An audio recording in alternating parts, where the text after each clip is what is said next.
Bien, las tesis son trabajos de investigación que realizan los estudiantes para poder ostentar a un título. Como tal, el trabajo debe realizarse en relación a la carrera que se está siguiendo. Para realizar un estudio de esta magnitud, la persona debe requerir y acudir a fuentes confiables y verificables de información.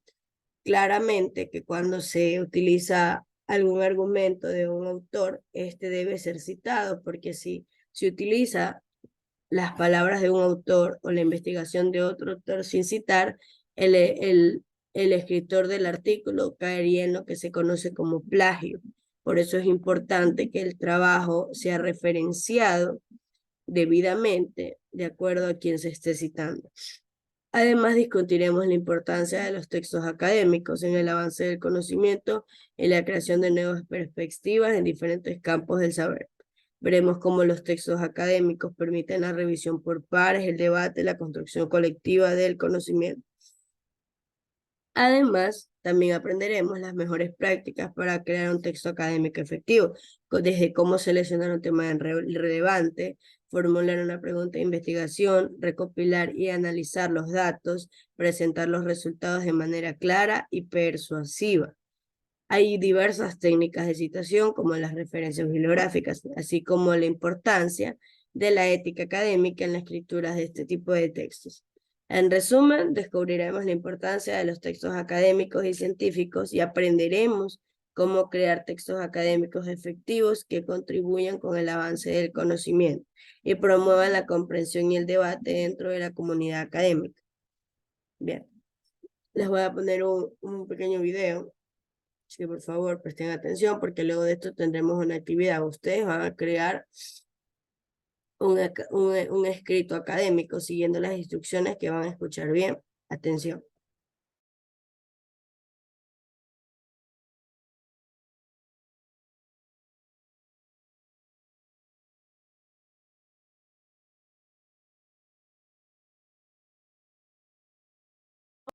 El tema, los textos académicos. Vamos a comenzar abordando la definición, ¿sí?, de estos textos. Llamamos textos académicos a todas aquellas producciones lingüísticas, generalmente escritas, que tienen lugar en el ámbito de la academia, es decir, en la universidad o institutos de educación superior. Son elaborados por los estudiantes a los fines de demostrar y certificar conocimientos adquiridos sobre un tema específico, por lo tanto, son utilizados la mayoría de las veces como instrumentos de evaluación. En cuanto a la tipología, ¿sí?, de estos textos, es decir, a qué tipo de texto pertenecen, podemos decir que se enmarcan, por un lado, dentro de los textos expositivos, ya que utilizan la explicación para abordar una temática determinada, pero también se enmarcan, por otro lado, dentro de los textos argumentativos, porque con aquello que explican se pretende demostrar el conocimiento adquirido y convencer al destinatario directo de estos textos, que es el profesor. Veamos ahora diferentes clases textuales en los textos académicos. Es decir, dentro de los textos académicos tenemos varias clases de texto. Estas clases difieren, ¿sí?, de una de la otra por contener diferentes grados de explicación y diferentes grados de argumentación. Quizás el más explicativo de todos es el que nosotros vamos a abordar en este video, que es el informe. El informe, por su parte, es un texto de extensión media a extensa que tiene por finalidad explicar el desarrollo de un proceso de investigación o de lectura. Supone la capacidad de seleccionar, jerarquizar, organizar, reformular y vincular un caudal importante de información. Es por esta característica que muchas veces se selecciona a esta clase textual como una forma de evaluación. ¿Por qué? Porque es en la organización, jerarquización y reformulación del contenido en donde el profesor puede, de alguna manera, constatar cómo ha comprendido el alumno aquello que se ha enseñado. Por otra parte, tenemos otra clase textual que es la monografía, ¿sí? Muchas veces se lo confunde con el informe, pero la monografía tiene un mayor grado de argumentación y tiene una finalidad diferente, ¿sí? Que es aportar un conocimiento nuevo a partir de una investigación sobre un tema en específico, ¿sí? El informe de por sí no aporta conocimiento nuevo, mientras que la monografía sí busca eso y lo hace a través de la definición o la creación de una hipótesis de trabajo que luego en el cuerpo del texto intenta ser corroborada y demostrada. Por otra parte, tenemos también el ensayo. El ensayo quizás es la clase textual más argumentativa dentro de los textos académicos. También se diferencia del resto porque es más breve, ¿sí? Y tiene la finalidad de expresar una opinión personal sobre un tema polémico. Es la clase textual que le permite al estudiante, ¿sí? Relajarse en el uso de registro formal para adoptar un estilo más fresco y coloquial, es decir, transgredir el estilo académico sin caer a la informalidad. No obstante, no supone que no supone que no use explicaciones y que no exponga las fuentes que ha consultado. Por otra parte, igual último, por último, tenemos también las tesis o tesinas cuando estas son más pequeñas. Las tesis, ¿sí? se caracterizan por ser textos que se realizan solamente para acreditar un título de grado o posgrado, ¿sí? También son muy extensas, de hecho, directamente se editan en forma de libro, y así como la monografía también intentan aportar un conocimiento nuevo, pero ya se encuentran enmarcadas en un proyecto de investigación más grande dentro de la academia, es decir, dentro de la universidad. Bien, esto en cuanto a las diferentes clases textuales. Veamos ahora algunos aspectos sobre el informe. Bien, el informe, como dijimos, puede ser de lectura o de investigación, ¿sí? El informe de lectura es aquel que se ajusta mejor al estudio de las ciencias donde los contenidos en su mayoría son teóricos, ¿sí? Como sucede con las disciplinas o ciencias blandas, ¿sí? Las sociales, carreras como por ejemplo puede ser historia, abogacía, lengua y literatura, ciencias políticas, mientras que el segundo, ¿sí? Se ajusta mejor para las ciencias duras o exactas, ¿sí? Un informe de investigación generalmente es más requerido en el área de matemática, de biología, de química, de física. Bien, en un informe también es importante que en la lectura se puedan hallar respuesta a estas preguntas. ¿Qué tema aborda? ¿Por qué es importante? ¿Cuál es el objetivo por el que se escribe? ¿Qué información aporta sobre el tema? ¿A qué conclusiones llega el autor? ¿Cuáles son las fuentes que consultó? Y por último, debe presentar sí o sí la estructura de un texto expositivo. Como dije anteriormente, el informe es el más explicativo de todas las clases textuales académicas, por lo tanto, ¿sí? En su composición va a presentar sí o sí, es decir, no puede faltar una introducción, el desarrollo y la conclusión. Veamos ahora cuáles son las características específicas del informe de lectura, porque es el que aquí nos interesa.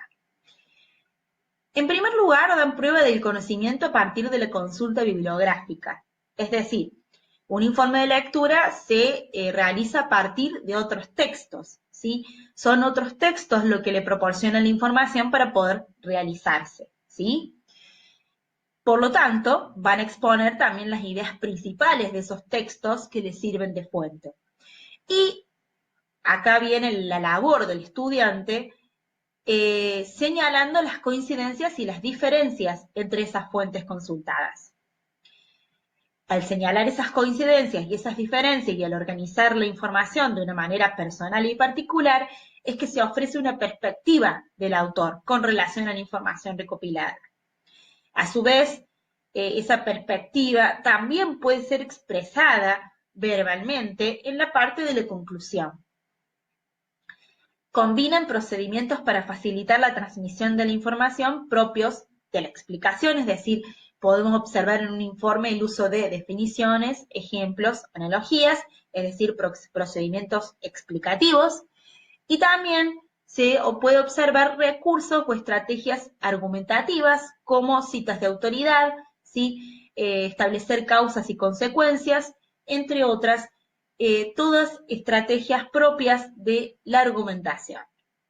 También es muy común la incorporación de diferentes paratextos como diagramas, fotos, tablas, que justifican e ilustran la información presente en el cuerpo de texto, así como también amenizan la lectura. Y por último, utilizan un registro formal, ¿sí? Adecuado a la situación comunicativa, ya que es un texto que se produce para un profesor y por lo tanto se debe hacer una cuidadosa elección del léxico, del lenguaje, así como también se debe demostrar que si uno se ha apropiado de un vocabulario especializado, propio de esa disciplina. Así también se deben evitar las expresiones imprecisas o vagas, ¿sí? Que expresen de alguna manera inseguridad con respecto a lo que se está diciendo. Veamos ahora cuáles son los componentes de un informe. Bien, primero vamos a encontrar una portada o carátula, ¿sí? En esta portada o carátula figura, en el siguiente orden, el nombre de la institución a la que presenta, la asignatura, el profesor, los autores, es decir, el nombre de los estudiantes, el título del trabajo, curso y fecha de entrega, ¿sí? Luego tenemos el índice. El índice se detallan los títulos de las partes que componen el informe y el número de las páginas correspondientes. Hay distintos tipos de índices de acuerdo al contenido que se va a abordar, pero eso lo vamos a ver en otro video. Luego tenemos lo que conocemos como cuerpo del texto. Y ahí, en el informe, vamos a reconocer las tres partes más importantes que son propias también de los textos expositivos. Tenemos la introducción, donde presenta el lector en una o dos páginas, a lo sumo, el recorrido del trabajo, así como el tema, las fuentes, etc. Luego tenemos el desarrollo, el cual el título no se debe encabezar con la palabra desarrollo, ¿sí? Que es la parte más extensa del informe, e incluye subtítulos breves e informativos para encabezar los segmentos que responden a un mismo subtema. Y por último tenemos la conclusión, ¿sí? Que intenta responder en media carilla o carilla entera el interrogante o problemática planteada en la introducción, y es en la única parte, ¿sí? Del informe donde se puede hablar en primera persona, ¿sí? En el resto del informe debo mantener una tercera persona gramatical o una primera persona en plural, ¿sí? Pero esas marcas lingüísticas propias de los textos académicos también lo vamos a abordar en otro video. Bien, otros componentes del informe son, por una parte, el glosario, donde presenta en orden alfabético las definiciones de los términos técnicos y de las siglas utilizadas. No es quizás un componente esencial, pero en muchos se utiliza. Luego tenemos la bibliografía, que sí es un componente esencial del informe, en donde en orden alfabético se aportan los siguientes datos de las fuentes consultadas: apellido, nombre del autor, título de la obra, lugar de edición, nombre de la editorial y año de edición. la realización de la bibliografía es muy importante porque es la parte en donde el estudiante demuestra su honestidad intelectual, ¿sí? Y por último tenemos el anexo que puede estar o no estar, así como el glosario, en el cual se reúnen todos los documentos que amplían, ilustran o certifican la investigación y que por su peculiaridad o volumen no se pueden integrar en el texto, ¿sí? Bueno, esto sería todo por el momento. Me despido con una frase del escritor José Martí: saber leer es saber andar.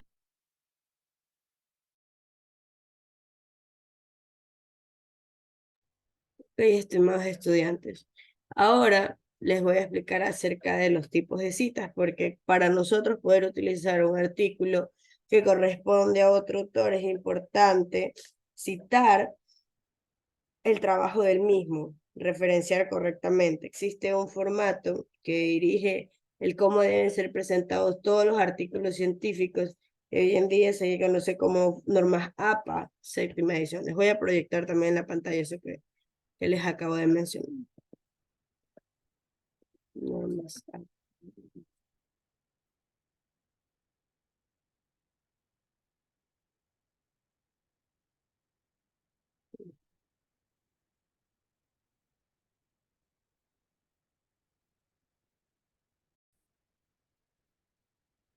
Para la presentación de trabajos académicos se deben seguir una serie de normas que permiten que el texto entre y se considere como un artículo científico de validez. Okay. Las normas APA van desde el cómo debe ser la fuente del texto, cómo debe ser su estructura, incluso a veces nos indica cuántas palabras deben ser las diferentes partes de un escrito, ¿ok? Como tal, este es el índice. Las normas siempre indican que la primera página debe ser la portada, que debe incluir toda la información respecto al trabajo y la identificación del mismo autor. Luego sigue el resumen, que es un texto en el que se presentan los aspectos más importantes de la investigación, como el objetivo principal, los objetivos específicos, el desarrollo de los objetivos, las conclusiones y las recomendaciones del mismo. Después, en un artículo científico, siempre se divide, o un trabajo académico, un texto académico, se divide en varios capítulos. Suelen dividirse hasta en 5 capítulos, pero hablemos de cada uno de ellos. El capítulo 1 siempre incluye lo que es el planteamiento del problema. ¿Qué voy a hacer? ¿Por qué lo voy a hacer? ¿Para qué lo voy a hacer? ¿Para quiénes lo voy a hacer? El capítulo 2 es el marco teórico de un trabajo, o sea, en este capítulo se incluirán todas las bases teóricas en las que se sustenta la investigación. Por ejemplo, si mi investigación se trata acerca de el análisis de una vacuna para el COVID, en el marco teórico estarán los conceptos, como por ejemplo, ¿qué es el COVID? La historia del COVID, a otros artículos relacionados con el COVID. Las bases teóricas son aquellos precedentes que permitirán sustentar mi trabajo de investigación. El capítulo 3 de un texto académico es el marco metodológico, como lo dice la misma palabra, metodología. La metodología indica el cómo voy a hacer, qué voy a hacer. Por ejemplo, si mi trabajo se trata a ver, averiguar la satisfacción de los estudiantes de tercero de bachillerato respecto al agua potable, en el marco metodológico se incluirá para hacer un análisis estadístico la población en conjunto, o sea, la población total sería, qué sé yo, ustedes que son 16 conectados. Bien, esa sería una población y como es muy pequeña, también se consideraría como muestra. Pero a veces hay investigaciones que tienen una población muy grande y de la población se extrae una muestra mucho más pequeña porque es imposible, por ejemplo, se necesita evaluar la satisfacción de los habitantes de Guayaquil respecto al agua potable. Y aquí en Guayaquil son como 2 millones de personas. Entonces, no se va a poder evaluar una muestra tan grande, entonces se requerirá una población tan grande, entonces se requerirá extraer una muestra representativa. Las muestras se extraen con diferentes métodos estadísticos como un muestreo aleatorio simple, un muestreo sistemático, un muestreo conglomerado. todo depende del objeto de la investigación. Entonces, de la población, digamos 2 millones, se extrae una muestra representativa que podría ser, qué sé yo, 384 personas, ¿ya? Que es el número que arroja el muestreo aleatorio simple cuando la población es muy grande. Entonces, esas 384 personas me permitirán tener una visión acertada de manera global de esos 2 millones de personas. Eso es estadístico. Entonces, el marco metodológico también me va a indicar las etapas que va a tener mi investigación para ser realizada, como por ejemplo en una encuesta, la selección de la muestra, la selección de la población, la determinación de la muestra, la ejecución de la encuesta, cómo cree la encuesta, dónde cree la encuesta, cuál es la estructura de la encuesta. Entonces, el marco metodológico me va a indicar cómo hacerlo, ¿ya? Los procedimientos para hacerlo. El capítulo 4 de un texto académico es la presentación de resultados. Entonces, de esas 384 personas, de pronto 300 me dijeron muy buena percepción, 80 me dijeron pésima percepción y 4 me dijeron muy mala percepción. Entonces, en el capítulo 4 voy a poder presentar esos resultados mediante el uso de gráficos estadísticos, de tablas de frecuencia, de tablas de contingencia. Entonces, el capítulo 4 se encarga de presentar los resultados. Bien, y por último, el capítulo 5 se encarga de generar las conclusiones, las recomendaciones, las conclusiones de ese estudio, ¿ok? Si 300 personas me dijeron que les parece muy bueno el servicio de agua potable, la conclusión sería que, bueno, pues la gran parte de la población opina que el servicio de agua potable es muy bueno. Esto se debe a, entonces en las conclusiones yo puedo explicar las razones. Las recomendaciones son a que van conforme a las conclusiones. Por ejemplo, si de las 384, 4 me dijeron que el agua era mala, muy mala, la recomendación podría ser que se ejecuten trabajos y proyectos en pos de mejorar la calidad del agua potable para que las personas cambien su percepción acerca del mismo servicio, ¿no? Entonces, las recomendaciones siempre van de la mano con las conclusiones de un trabajo. Bueno, la última sección de un trabajo, de un texto académico, siempre son las bibliografías. Las bibliografías son las referencias, son las direcciones electrónicas que yo utilicé para poder hacer mi trabajo. Entonces, como les digo, si un texto académico carece de referencias, caería en lo que es el plagio, y eso no es nada ético académicamente. Bien, entonces les voy a explicar el taller de la clase.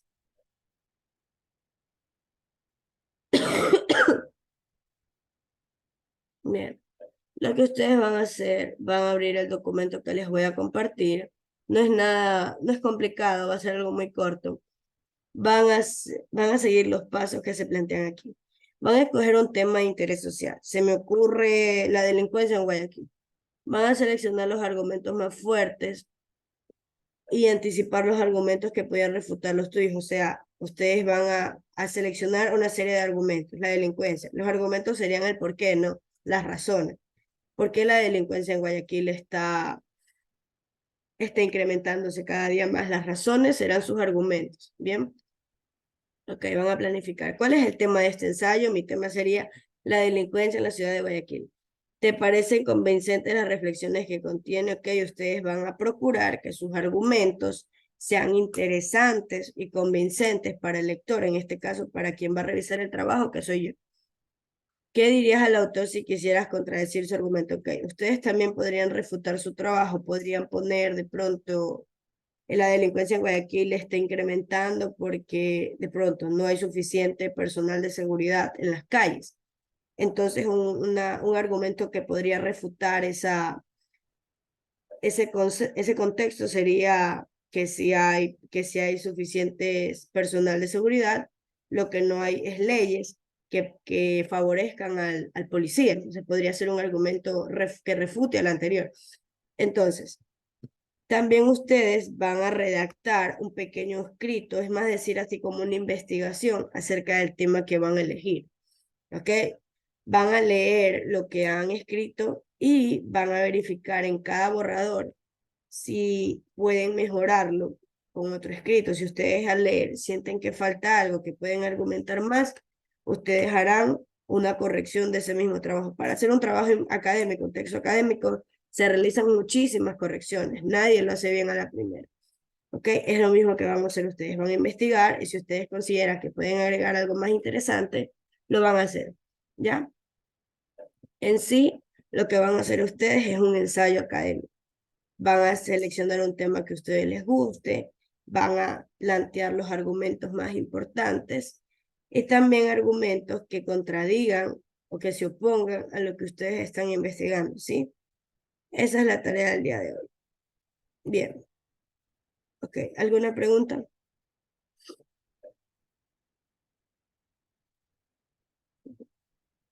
¿Alguna pregunta?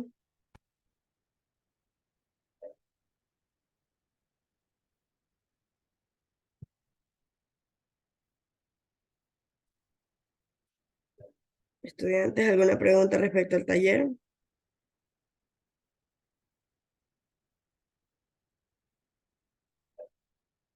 Bueno, si no hay preguntas, quiere decir que todo está claro. Bien, como si no hacen preguntas en este momento, es porque están claras todas las instrucciones, ¿verdad? Bien, voy a publicar el taller en este Sí, momento. Tengo un poquito de agua, por favor. Un poquito de agua. Sin agua.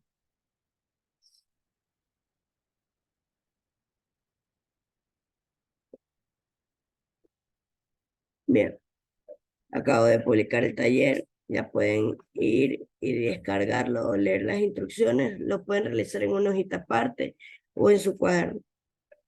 Bien.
Ok, entonces hasta aquí queda la clase de hoy. Que tengan un excelente fin de semana y saludos a todos.